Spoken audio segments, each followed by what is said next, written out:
20 daqiqada judayam sochni chiqadigan tovuq filesidan mazali gazak tayyorlaymiz. Chopperdan yokida мясорубкаdan bir dona tovuq filesini mayda qilib chiqarib olamiz va bir dona lavash xamiriga yupqa qilib yoyib chiqamiz. Bir qatorda hamma chetlariga tekkizib yoyib chiqqanimizdan keyin ustidan tuz va murch sepamiz va qirg'ichdan chiqarilgan sir sepamiz va bir tekisda zichroq qilib o'rab olamiz.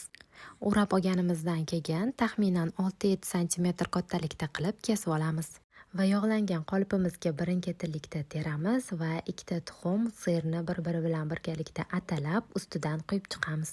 160-180 gradusda oldindan qizdirilgan duxovkamizga solib yarim soat davomida pishiramiz.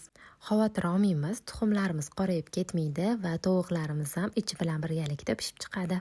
Iftorlik va saharlik dasturxoni uchun juda ham mos keladigan mazali gazagimiz tayyor bo'ldi. Videoga like bosib, do'stlaringizga ulashishni unutmang.